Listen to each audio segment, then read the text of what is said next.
देखिए IIT 2014 का question है ये वाला, कॉम्प्रिहेंशन पैसेज है, इसके दो पार्ट्स हैं, एक अच्छा क्वेश्चन दे रखा है आपको ये। इसके अंदर फर्स्ट पार्ट तो काफ़ी ईजी है और जो सेकंड पार्ट है इसका वो मतलब हल्का सा इसके अंदर ट्विस्ट है। ठीक है, करते हैं हम इस क्वेश्चन को। सबसे पहले तो क्वेश्चन को समझना इंपॉर्टेंट है कि क्वेश्चन है क्या। एक स्प्रे गन है, तो को पता क्या होता है कि जैसे कि स्प्रे किया जाता है, एक स्पेशल स्प्रे गन होती है, मान लीजिए कि मच्छर मारने हैं या फिर आपको कोई दीमक है लगी हुई है उसको ख़त्म करना है, तो हम क्या करते हैं कि जैसे उसके अंदर ऑयल डाल लिया, इसके अंदर एक अलग से बॉक्स होता है, उस बॉक्स में दवाई डाल देते हैं, एक अलग से कंटेनर होता है उसमें दवाई डाल दी और उसके अंदर ऑयल डाल दिया या फिर डीजल डाल देते हैं जैसे, और फिर क्या करते हैं उसका ऐसे ऐसे स्प्रे करते हैं। तो स्प्रे करते हैं ना तो वो हल्की हल्की दवाई अपने आप लेता रहता है, वो दवाई उसके अंदर मिक्स करने की ज़रूरत नहीं होती। ऐसी स्प्रे गन आती हैं जो उसके अंदर मिक्स करने की ज़रूरत नहीं है पूरा का पूरा, वो उसके अंदर अपने आप हल्का हल्का लेता रहेगा। तो एक ऐसी स्प्रे गन है जिसके अंदर एक अलग से कंटेनर है लगा हुआ है, उस कंटेनर के अंदर दवाई डाल दी जाती है और दवाई डाल के मतलब वो हल्का हल्का लिक्विड उसको अपने आप लेता रहता है। ठीक है, तो हम कैसे करें इसको करने के लिए देखो सबसे पहली बात तो देखो इसके अंदर क्या है कि क्वेश्चन क्या है कि यहाँ पे यहाँ पे एक ये है गन है लाइक दिस, ये गन है यहाँ पे राइट, और ये जो गन है इसके आगे एक नोजल बनी हुई है, ये कुछ इस तरीके से एक नोजल बनी हुई है यहाँ पे, ऐसे लंबी सी नोजल बनी हुई है ऐसे। ठीक है, और यहाँ पर एक पिस्टन लगा हुआ है इसके साथ, ये ऐसे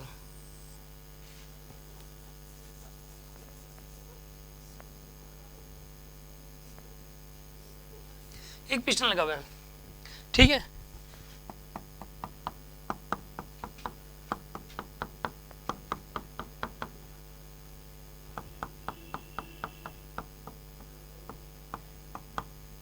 यहाँ पर ये नोजल लगी हुई है राइट, यहाँ पर एक कंटेनर लगा दिया गया है। ठीक है, और कंटेनर के अंदर एक ट्यूब लगा दी गई कुछ इस तरीके से, नहीं एक पता क्या, इसके नोजल के अंदर एक ट्यूब लगाई गई है और ये जो ट्यूब लगाई गई है ना इसके साथ एक कंटेनर बना दिया गया ऐसे।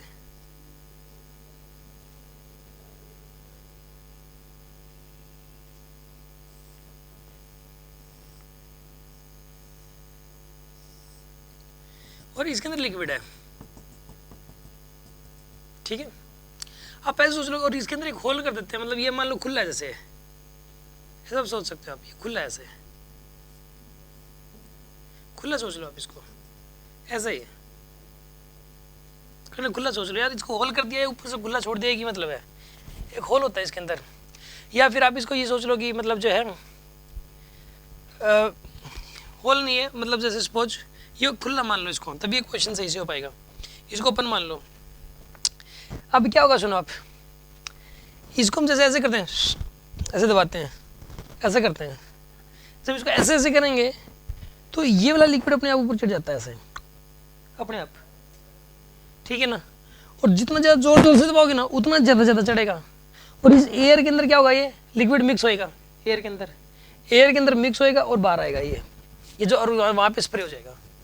हवा जो होगी ना, हवा मान लो एयर है, ये मतलब जो एयर है ये तो दवाई है, वो लिक्विड है, ये लिक्विड का स्प्रे करना अपने वैसे ऐसे, तो इसके अंदर ये लिक्विड नहीं है तो एयर है ये वाली, तो ये क्या यहाँ पे एयर है, हम हवा से ऐसे बार बार ऐसे पंप कर रहे हैं और यहाँ पे क्या हो रहा है, ये लिक्विड अपने आप ऊपर चढ़ रहा है और हवा के साथ क्या हो रहा है, मिक्स हो रहा है, और फिर हवा से ये ऐसे आ रहा है बाहर हवा के मॉलिक्यूल्स के साथ साथ, तो एकदम से फैल जाएगा।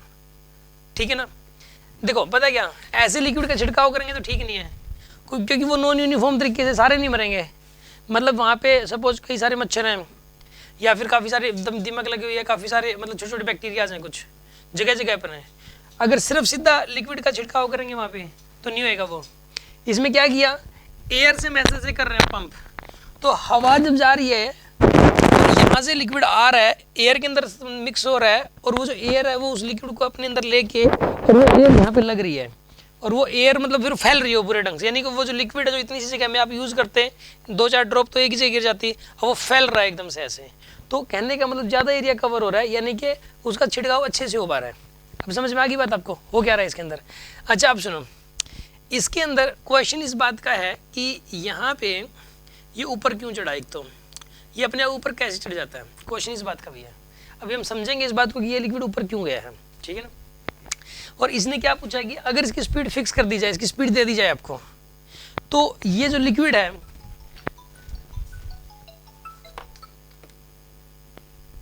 अगर इसकी स्पीड फिक्स कर दी जाए, दे दी जाए इसकी स्पीड पिस्टन की, तो इसमें से पर सेकंड कितनी दवाई निकलेगी है, ये लिक्विड पर सेकंड कितना यूज होगा अगर इसकी स्पीड दे दी तो। क्वेश्चन ये है अगले पार्ट में। तो पहले वाले पार्ट में क्या बोला गया है, पिस्टन की स्पीड 5 मीटर पर सेकंड है। पिस्टन की स्पीड कितनी यहाँ पे 5 मीटर पर सेकंड, ठीक है ना। देखो पढ़ते हैं एक बार। और इसके अंदर रेडियाई दे रखा है आपको, पिस्टन का radii of the piston is 20 mm। इसका जो क्रॉस सेक्शन एरिया ये वाला है, इसका रेडियस दे रखा है आपको 20 mm। और इसका जो रेडियस दे रखा है आपको वो दे रखा है 1 mm। इसका रेडियस 1 mm है और इसका रेडियस 20 mm है, ठीक है। A spray gun is shown in the figure where a piston pushes air out of the nozzle. A thin tube of the uniform cross section is connected to the nozzle. The other end of the tube is in the small liquid container. As the piston pushes air through the nozzle, ये nozzle है, इसको nozzle बोल रहा है यहाँ पे, ठीक है ना। The liquid from the container rises into the nozzle, ये ऊपर उड़ जाता है, into the nozzle के अंदर आ जाता है ये, and is sprayed out और बाहर निकल जाता है ये। For the spray gun shown, the radii of the piston to the nozzle are this and this respectively. The upper end of the container is open to the atmosphere, ठीक है। If the piston is pushed at a speed of 5 meter per second, इसकी speed 5 metre पर second, the air comes out of the nozzle with the speed of, air कितनी speed से बाहर आएगी पहले तो ये पूछा इसने। A1 V1 equal to A2 V2 लगा दो यहाँ पे। तो यहाँ पर लगाओगे आप A1 V1, इसका फर्स्ट पार्ट सोल्व करने के लिए A1 V1 equals to A2 V2। इसका क्रॉस सेक्शनल एरिया कितना है पाई आर स्क्वायर, हाँ जी, इसका cross sectional area pi into में 20 का स्क्वायर आ जाएगा आपके पास। ये तो एरिया हो गया। और वेलोसिटी कितनी इसकी 5 है, ठीक है ना। तो इसके अंदर जो है ना यहाँ पे एरिया कितना है इसका पाई इंटू में, ऐसा करो नहीं सर ये तो मिलीमीटर में है, कोई बात नहीं कैंसिल हो जाएगा, कन्वर्ट कर लो आप, पाई इंटू में 20 इंटू 10⁻³ लिख लो इसका स्क्वायर, इधर भी आएगा ना तो वो कैंसिल हो जा रहा है। इसका एरिया कितना होगा पाई इंटू 1 इंटू 10⁻³ का स्क्वायर, ये तो हो गया एरिया। और वेलोसिटी V2 आपको निकालनी है, ठीक है ना। तो आप देखो पाई से पाई गया, तो यहाँ पे 10⁻³ का स्क्वायर और 10⁻³ का स्क्वायर कैंसिल हो जाएगा। तो यहाँ पे आएगा 400 गुना 5, 400 आएगा आपके पास into 5 is equals to V2। V2 की वैल्यू आएगी आपके पास 2000 निकल के आएगी आपके पास, V2 की वैल्यू 2000 मीटर पर सेकंड आएगी। स्पीड तो इतनी ज़्यादा निकल आएगी इसकी, 2000 कैसे आ सकती है इसमें, आंसर ही नहीं रखा 2000 तो 20 mm और 1 mm का रेडियस दे रखा आपको। तो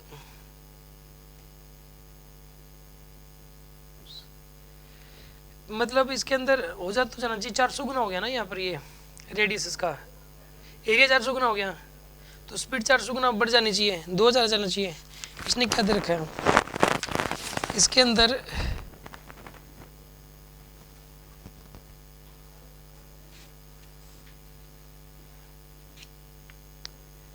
ये जो वेलोसिटी है ये इसने ना मिलीमीटर पर सेकंड में है, इसने पता क्या ये मीटर पर सेकंड नहीं है, फिर ये मिलीमीटर पर सेकंड है 5, क्योंकि इसने सॉल्यूशन में यूज़ कर रखा है। वेलोसिटी इसने लिख रखी है 5 इंटू 10⁻⁻³, ठीक है ना, इसलिए 2 मीटर पर सेकंड निकल गया। ये 5 mm मीटर पर सेकंड है, ये फिर 5 मीटर पर सेकंड नहीं है, 5 मिलीमीटर पर सेकंड है ये। अगर ये 5 मिलीमीटर पर सेकंड हुआ तो यहाँ पे क्या लिखोगे बताओ, 5 इंटू 10⁻⁻3, तो यहाँ पे 10⁻³ आएगा, तो V2 की वैल्यू हो जाएगी 2 मीटर पर सेकंड। अब समझ आ गया आपको, V2 2 मीटर पर सेकंड आएगा। ये मिलीमीटर पर सेकंड था ये वाला, तो 2 मीटर पर सेकंड। इसका फर्स्ट पार्ट तो हो गया सोल्व। इसका सेकंड पार्ट समझ आ गया ना आपको, ये वाला सेकंड पार्ट देखो सुनो इसका। सेकंड पार्ट में if the density of the air is ρA, यहाँ पे डेंसिटी दी हुई है आपको ρA, इसकी डेंसिटी ρA है, and that of the liquid is ρL, इसकी डेंसिटी आपको दी हुई है ρL के बराबर, ठीक है ना। और इसकी एक स्पीड दे दी, मतलब सपोज VA दे दी इसकी स्पीड VA, ठीक है ना। ये बताना है कि पर सेकंड कितन किस रेट से बाहर आएगा ये लिक्विड, वॉल्यूम कितना वॉल्यूम बाहर आ जाएगा इसमें से पर सेकंड, ये आपको बताना है कितना volume of the liquid use होगा इसके अंदर। देखो भाई काम करो इस क्वेश्चन को करने के लिए। आपको पता है कोई भी इंटरफेस होता है, ये वाला इंटरफेस है, यहाँ का प्रेशर बराबर होगा, यहाँ का प्रेशर और यहाँ का प्रेशर है P1 मान लो, और यहाँ का प्रेशर P2 मान लो, ठीक है ना, ये दोनों इक्वल है। सबसे पहली बात तो P1 की वैल्यू क्या होगी, मैं ये निकालना है। P1 की जो वैल्यू हो जाएगी यहाँ पे, इक्वल क्यों होंगे ये, क्योंकि यहाँ पे ना मिक्सिंग हो रही है, सेम प्रेशर पे ही मिक्सिंग होती है, मतलब जब ये मिक्स हो रहे थे वहाँ पे प्रेशर सेम, इसका आना और इसका मिलना ये एक ही जगह है, मतलब ये जगह और ये जगह लगभग एक ही कॉमन जगह है, ये वाली एक कॉमन जगह होगी ये वाली। यहाँ पे मिलन हो रहा है अच्छे तरीके से, जहाँ पर एक कॉमन जगह हो ना, तो कॉमन जगह पे लिक्विड अलग अलग हो, उन दोनों का प्रेशर सेम होता है, ठीक है ना। क्या होता है कि जैसे कि मान लिया जाए कि जैसे कि रिवर्स का फ्लो होता है, मतलब जैसे एक नदी इधर से आ रही है, एक नदी इधर से आ रही है और ऐसे जा रही है, और ये वाला जो लिक्विड है ना ये ऐसे जा रहा है इधर से, और ये वाला जो लिक्विड है ना ये इधर से जा रहा है, तो ये इंटरफेस अभी दोनों का साथ साथ बह रहे हैं, तो यहाँ पे प्रेशर सेम होगा हर जगह। समझ आ गई बात आपको। तो इसी प्रकार यहाँ पर भी यहाँ से ऐसे जाएगी, यहाँ भी जा रहा है, दोनों का यहाँ पे मिलन हो रहा है, तो जहाँ पे मिलन हो रहा होता है ना वहाँ पे प्रेशर सेम ही होता है। समझ आ गया आपको। तो ये वजह है कि यहाँ का प्रेशर और यहाँ का प्रेशर सेम होगा। अब यहाँ का प्रेशर निकालना है, इसकी पोटेंशियल एनर्जी, तो आप एक काम करो, एयर की तो क्या पोटेंशियल एनर्जी होती है, कोई पोटेंशियल एनर्जी का कॉन्सेप्ट ही नहीं है यहाँ पर, तो ठीक है ना। इस केस के अंदर जो है ना, इसके अंदर इसकी यहाँ पे प्रेशर जानते हो कितना हो जाएगा, यहाँ पे इसका जो प्रेशर हो जाएगा यहाँ पे, सुनो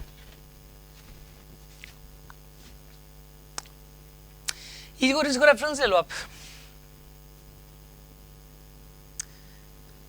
यार रेफरेंस ना लो, मतलब इसमें ये बताओ आप मुझे तो कि यहाँ अगर ये एयर रेस्ट में होती, एयर किस में होती, रेस्ट में, एयर अगर रेस्ट में होती प्रेशर कितना होता, पी नोट। ये एयर फ्लो कर रही है ना, एयर अगर ये रेस्ट में होती तो प्रेशर कितना होता, पी नोट। अगर हवा रेस्ट में होती है तो प्रेशर पी नोट होता है। अब यहाँ पे जो प्रेशर होगा वो होगा पी नोट माइनस में half rho V square, half rho, यहाँ पे जो भी स्पीड होगी, यहाँ पे जो भी स्पीड होगी, यहाँ पे जो नोजल की जो स्पीड होगी, यहाँ पे ये पर्टिकुलर स्पीड ऑफ नोजल दी हुई है इसने क्वेश्चन में क्या बोला है, गिवन पिस्टन स्पीड, तो इसकी भी एक पर्टिकुलर स्पीड आ जाएगी ना आपके पास, हाफ रो वी ए का स्क्वायर। यहाँ पे जो ना स्पीड ऑफ एयर कुछ होगी, पर्टिकुलर स्पीड होगी एयर की, सुनो यहाँ पे एक पर्टिकुलर स्पीड होगी एयर की, पिस्टन की स्पीड को छोड़ो, यहाँ पे वी ए का स्क्वायर हो जाएगा। सुनो आप ध्यान से देखो, पता क्या होता है, हवा अगर चलने लगे ना, हवा अगर चलने लगे तो प्रेशर एनर्जी कम हो जाती है हमेशा, और कितनी कम हो जाती है, जितनी काइनेटिक एनर्जी आ जाती है, ठीक है, उतनी कम हो जाती है प्रेशर एनर्जी। मैं आपको दोबारा बताता हूँ, देखो आप सुनो, मैंने आपको एक बार एक एग्जाम्पल करवाया था कि देखो एक पाइप है, जैसे सोचो है, सुनो एक पाइप है, मान लो इसमें एक लिक्विड रेस्ट में है, लिक्विड क्या है इसमें, रेस्ट में, ये प्रेशर लगा रहा है पी नोट, कितना प्रेशर लगा रहा है, अगर ये वी की स्पीड चलना शुरू कर दे, पानी कितनी स्पीड चलना शुरू कर दे, तो प्रेशर एनर्जी हो जाएगी, पोटेंशियल एनर्जी तो सेम ही है पहले भी बाद में भी, तो इसकी प्रेशर एनर्जी हो जाएगी माइनस का हाफ रो वी का स्क्वायर, ये हो जाएगी प्रेशर एनर्जी। आपको क्वेश्चन मैं कैसे मान लूँ, देखो मैं बताता हूँ आपको कैसे मान लो। एक बात बताओ आप, सुनो, मान लो पानी इसके अंदर चल रहा है पहले से, प्रेशर है P1 प्रेशर है, और पानी की स्पीड V है, तो टोटल एनर्जी क्या हो जाएगी, total energy pressure energy P1, kinetic energy half rho V का स्क्वायर, ये काइनेटिक एनर्जी होगी। पोटेंशियल एनर्जी पहले भी जीरो थी और बाद में भी जीरो ही मानी है। अब बर्नौली सर लगा रहा हूँ मैं, बर्नौली बाद में अचानक इसके आगे हाथ लगा दिया, हाथ रोक दिया इसको, रुकते ही प्रेशर P2 हो गया, रुकते ही प्रेशर क्या हो गया P2, काइनेटिक एनर्जी क्या होगी जीरो, पोटेंशियल एनर्जी क्या होगी जीरो, काइनेटिक जीरो और पोटेंशियल तो पहले भी जीरो थे, अभी भी जीरो है, उसी लेवल पे है। तो ये पहले वाला प्रेशर बताओ कितना था, यहाँ पे जो चलते हुए केस में प्रेशर कितना था, ये P2 माइनस में हाफ रो वी स्क्वायर, ये क्या है P2 क्या चीज़ है यहाँ पे, रुका हुआ, जब ये लिक्विड रुका हुआ तब का प्रेशर है, और हाफ रो वी स्क्वायर क्या काइनेटिक एनर्जी है इसकी पर यूनिट वॉल्यूम है, तो ये चलते हुए जो प्रेशर होगा ना उसकी वैल्यू होगी। आगे समझ में, देखो अगर मैंने आपको एक एग्जांपल और करके बताया था, जैसे एक पेज देना मुझे, आगे समझ में आपको, मतलब हमेशा अगर एयर रेस्ट में है तो काइनेटिक एनर्जी, तो प्रेशर एनर्जी मान लो P नोट है, अगर वो चलना शुरू कर दे तो क्या होगा, प्रेशर पी नोट माइनस में half rho V square. Half rho V square pressure घट जाता है चलने से, और जितना चलेगा उतना ही प्रेशर घटेगा। जितना चलेगी, जितना तेज कोई चीज़ चलती है ना, उतना ही प्रेशर कम होता चला जाता है। तो यहाँ पे जो प्रेशर है वो कम हो जाएगा इस केस के अंदर। तो आप एक बार बताइए, आप यहाँ का जो P1 आएगा ना, P1 यहाँ का जो प्रेशर है, ये P1 की वैल्यू वो होगी P नोट। अगर रेस्ट हवा में, अगर एयर रेस्ट में होती तब का प्रेशर माइनस में इसके अंदर इसकी जो kinetic energy per unit volume है वो घटा दी मैंने, तो ये P1 की वैल्यू आ गई अब आपके पास। अब मैं यहाँ का प्रेशर बताना है P2, वो कैसे आएगा सुनो आप। मतलब यहाँ का प्रेशर कितना बताओ, P नोट है, यहाँ का प्रेशर कितना है P नोट, तो यहाँ का प्रेशर भी कितना होगा P नोट होगा। यहाँ का प्रेशर भी मानते हो कि नहीं मानते, मानते हो। चलो एक बात बताओ फिर,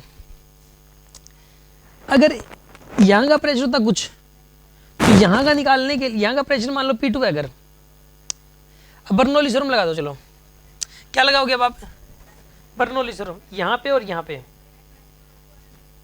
ठीक है। ये लिक्विड रेस्ट में अभी, तो यहाँ जस्ट थोड़ा सा नीचे लगा लो, ये जो कि लिक्विड रेस्ट में चढ़ रहा है बस ऊपर, तो इसके अंदर जो है ना आप ऐसा करो, या फिर यहाँ पे और यहाँ पे लगा लो। चलो आप यहाँ पे और यहाँ पे एक बार ये प्रेशर एनर्जी कितनी आ गई, यहाँ का प्रेशर P2, प्रेशर कितना आएगा, काइनेटिक एनर्जी कितनी होगी यहाँ की,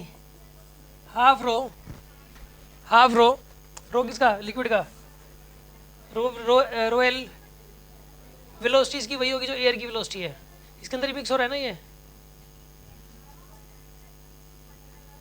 वी ए का स्क्वायर।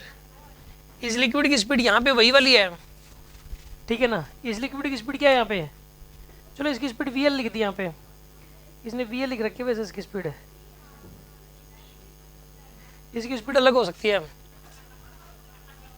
ये पता नहीं कितनी स्पीड से मिक्स हो रहा है इसके अंदर। प्रेशर का P2 काइनेटिक एनर्जी होगी, और पोटेंशियल एनर्जी कितनी है यहाँ पे इसकी, यहाँ की अगर रेफरेंस मान लिया इसको अगर रेफरेंस मान लो, तो पोटेंशियल क्या है इसकी, लिक्विड की पोटेंशियल एनर्जी क्या है यहाँ पे, रो इंटू में रो एल जी, इसकी जो हाइट है ये H, और ये P नोट के बराबर हो गया। सुनो आप देखो यहाँ पे, या जस्ट यहाँ पे ये पानी, ये लिक्विड अभी रेस्ट में है, मतलब इस लेवल पे, ठीक है ना। या ये कह दो या फिर ये कह दो, यहाँ पे इसके अंदर देखो, यहाँ पे और यहाँ पे बर्नौली थ्योरम लगा दिया आपने। पहले तो देखो यहाँ का प्रेशर था P नोट, वो लिख दिया मैंने यहाँ पे, यहाँ का प्रेशर P नोट है, यहाँ का बोल दो चाहे प्रेशर P नोट है, काइनेटिक एनर्जी 0 है, पोटेंशियल एनर्जी भी 0 है इसकी। लेकिन यहाँ पे क्या है, प्रेशर P2, काइनेटिक एनर्जी कुछ होगी ये वाली, और पोटेंशियल एनर्जी भी कुछ है। तो P2 की वैल्यू आएगी यहाँ से, P2 वैल्यू होगी P नोट माइनस में half rho L V L का स्क्वायर माइनस में रो एल जी एच। अब इसको और इसको इक्वेट करो, P1 इक्वल टू P2 कर दिया इसने, P1 इक्वल टू P2 किया यहाँ पे।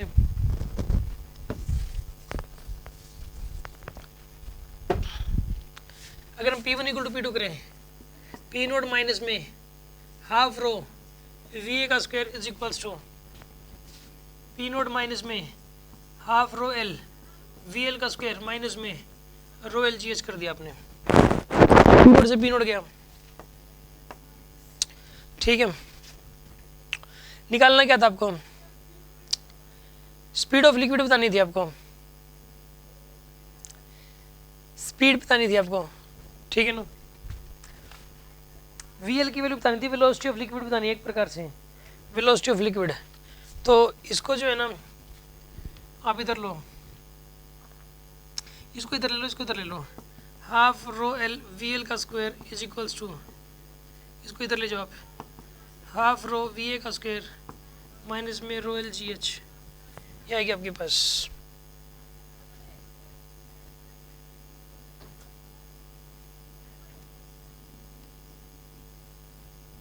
ये आएगा आपके पास। और एक काम करो आप, ये वी एल के स्क्वायर की वैल्यू आ जाएगी आपके पास इज इक्वल्स टू, 2 को ऊपर ले जाओ, 2 से तो कर दिया, रो एल नीचे आ जाएगा, रो ए बाय रो एल, और जाएगा वी ए का स्क्वायर माइनस में रो एल से रो एल गया, 2GH आएगा आपके पास।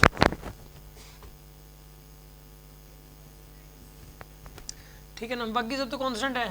अंडर रो ए बाय रो एल ये डायरेक्टली प्रोपोर्शनल हो गया। बाकी पूरा का पूरा क्या यहाँ पे कांस्टेंट, तो अंडर रो ए बाय रो एल इसके डायरेक्टली प्रोपोर्शनल हो गया, वही आंसर है। आगे समझ में आपको?